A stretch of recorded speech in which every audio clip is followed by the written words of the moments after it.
এবার আর কেরালা নয়, ডাকতে হবে কেরালাম বলে। ঠিকই শুনছো। এই প্রস্তাব প্রথম করা হয়েছিল কেরালান গভর্নমেন্টের তরফ থেকে 24শে জুন 2024 সালে। তার 2 বছর পর অর্থাৎ 2026 সালে এসে কেরালা অফিসিয়ালি নাম পরিবর্তিত হয়ে হলো কেরালাম।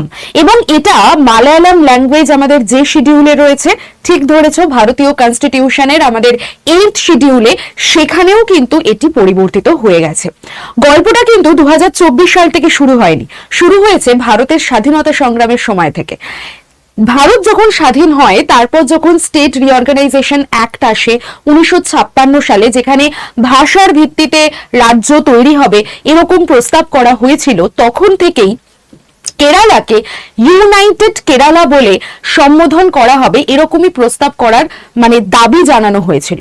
কিন্তু তখনও আমাদের আর্টিকেল নাম্বার 1, যেখানে ইন্ডিয়া অ্যান্ড ইটস টেরিটরি রয়েছে, সেখানে কিন্তু কেরালা নামেই কেরালাকে রাখা হয়।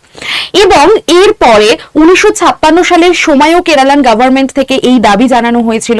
তারপর সেটা আস্তে আস্তে আস্তে আস্তে আবারও কিন্তু 2026 সালে এই দাবি জোরদার ভাবে লিগালি আমাদের ক্যাবিনেটে প্রকাশিত হয় এবং ক্যাবিনেট এটা আলটিমেটলি 2026 সালে এসে মেনে নেয়।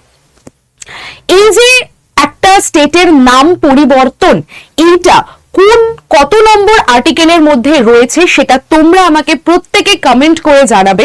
এবং এই যে স্টেট রিঅর্গানাইজেশন অ্যাক্ট 1956, এটার আন্ডারে প্রথম কোন রাজ্য ভাষাগত ভিত্তিতে তৈরি হয়েছিল সেটাও আমাকে কমেন্ট করে অবশ্যই জানিও।